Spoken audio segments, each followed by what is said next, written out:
Hi everyone, कैसे हैं आप लोग। एकदम मस्त। मैं सत्यम राज यूट्यूब चैनल द ऑनर्स में आपका स्वागत करता हूं। आज हम लोग क्लास 12th एनसीईआरटी मैथमेटिक्स कर रहे हैं। मैट्रिक्स का एक्सरसाइज 3.3 का क्वेश्चन नंबर 10 तक कर लिए थे और 10 का फर्स्ट पार्ट देख लिए थे। आज हम लोग सेकेंड पार्ट देखेंगे। तो देखिए सेकेंड पार्ट क्या कहता है। तो हमारा क्वेश्चन नंबर जो है और 10 का, हाँ 10 का जो है वो कुछ इस प्रकार है। यानी कह रहा है कि express the following matrices as the sum of symmetric and skew symmetry matrix. ठीक है, तो देखिए इसमें ना ये कंसेप्ट की जरूरी पड़ेगा, जिसको मैंने पहले ही लिख दिया हूं कि अगर जो मैट्रिक्स को अगर जो सम ऑफ सिमेट्री मैट्रिक्स, हाँ सम ऑफ सिमेट्री मैट्रिक्स के फॉर्मेट में करना चाहते हैं तो आपको ये निकालना होगा, और स्क्यू सिमेट्री मैट्रिक्स के फॉर्मेट में करना होगा तो ये निकालना होगा। इसका मतलब कि यहां पे इसको अगर जो हम लोग first of all A is equal to let कर लेते हैं, यानी ये ए मैट्रिक्स है, क्या क्या दिया हुआ है, तो इसको यहीं पे लेट कर लिया जाए, आवश्यक स्पेस मिलेगा। तो यहां से बच्चों ये हो गया ए मैट्रिक्स, यानी ये जो मैट्रिक्स है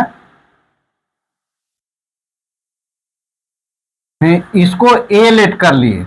अब इसका ट्रांसपोज निकालना हो तो इसको क्या करेंगे, ट्रांसपोज निकालना हो तो रो कॉलम में और कॉलम को रो में, यानी 6 -2 2 हो जाएगा, -2 3 -1 हो जाएगा, 2 -1 3 हो जाएगा। ये इसका ट्रांसपोज निकलेगा।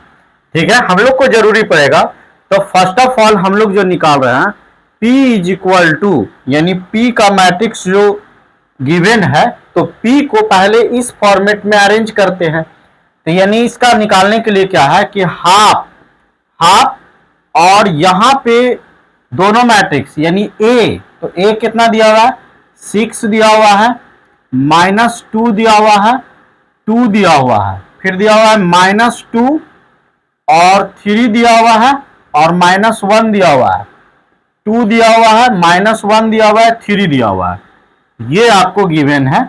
और माइनस में यानी प्लस में ए ट्रांसपोज, यानी ये 6 हो गया और -2 हो गया, 2 हो गया, -2 हो गया, 3 हो गया और ये -1 हो गया, यहां पे 2 हो गया, -1 3। ये आपको यहां पे हम लोग दोनों वैल्यू लिख लिए। अब इसको सॉल्व करते हैं, तो सॉल्व करने के बाद में क्या हो जाएगा, हाफ हाफ तो रहेगा। अब ये ऐड करेंगे तो 6 और 6 कितना हो जाएगा 12 हो जाएगा, यानी 6 में 6 ऐड करेंगे तो 12, -2 में -2 ऐड करेंगे तो -4 हो जाएगा, फिर यहाँ 2 में 2 ऐड करेंगे तो ये भी 4 हो जाएगा, यहाँ पे -2 में -4 करेंगे तो -4 हो जाएगा, 3 3 6 हो जाएगा, -2 हो गया और ये 4 हो गया, -2 हो गया और ये 6 हो गया। अब इसका ये हाफ अगर जो हटाते हैं तो हाफ के बदले में जो फाइनल हो जाएगा वो हो जाएगा 6 और ये हो जाएगा -2 2 -2 3 और ये -1 हो जाएगा, ये 2 हो जाएगा, ये -1 हो जाएगा और ये 3 हो जाएगा। ये आपका P आया। अच्छा, अब हम लोग क्या जानते हैं कि अगर जो P निकालते हैं और इसका ट्रांसपोज करते हैं और ये P के इक्वल आता है तो उसको हम लोग बोलते हैं कि ये क्या है, सिमेट्रिक मैट्रिक्स है। यानी ट्रांसपोज करने के बाद अगर जो ये सेम आ जाता है ना, तो देखिए ये P, तो P जो है, अब ये देखिए ये निकल के आया P का वैल्यू। अब इसको हम लोग ना ट्रांसपोज करते हैं, तो ट्रांसपोज करेंगे यानी ये P है और यहां से हम लोग निकालेंगे P डैश, तो P डैश यानी इसको ट्रांसपोज किया जाए तो ये हो जाएगा कितना 6 -2 2 -2 3 -1 2 -1 3। तो देखिए तो ये जो है ये P और ये P डैश दोनों इक्वल है कि नहीं, तो इसी को कहते हैं सिमेट्री मैट्रिक्स। यानी बच्चों हमने आपको क्या सिखाया, मैंने आपको सिखाया कि पहले इसको कह रहा है कि ये एक्सप्रेस करना है कि sum of symmetry matrix and skew symmetry matrix, तो आपको इस फॉर्मेट में तोड़ लेना है, यानी P का वैल्यू निकाल के। और सिमेट्री मैट्रिक्स के लिए क्या होगा कि P निकाल के जो P डैश की इक्वल आ जाएगा तो उसी को हम लोग सिमेट्री मैट्रिक्स कहते हैं। एस्क्यू सिमेट्री मैट्रिक्स क्या होगा, तो बस बच्चों आपको कुछ नहीं करना, यहां माइनस निकालना है, यानी ये जो है Q निकाल लेना है।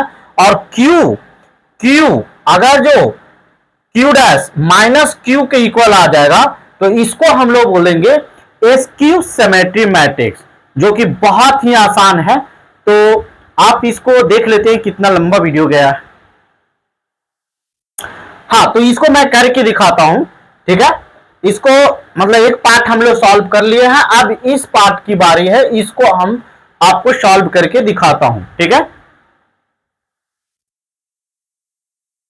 चलिए, तो इसका सेकेंड पार्ट करते हैं। तो देखो बच्चों, यहां 6 में से 6 जाएगा तो 0 हो जाएगा। फिर ये -2 और -2, ये भी 0, ये भी 0, ये भी 0, ये 0, ये 0, 0, 0, 0। तो ये देखिए आपका, अगर जो हम लोग सब्ट्रैक्ट किए तो ये आ गया, और इसमें 1/2 लगा हुआ है, तो इसका मतलब इसको सॉल्व करेंगे तो पर भी ये क्या हो जाएगा, 0 आ जाएगा। यानी अब देखिए यहां पे क्या होगा कि अगर जो इसमें कुछ भी करें, यानी ये हमारा Q का वैल्यू है और ये Q का वैल्यू आ गया, इसको Q ट्रांसपोज भी करते हैं तो माइनस भी कॉमन ले लेंगे तो कोई फर्क नहीं पड़ेगा, वही बात आ जाएगा। तो इस प्रकार हम लोग askew symmetry Matrix so that कर दिए, ठीक है। Thank you.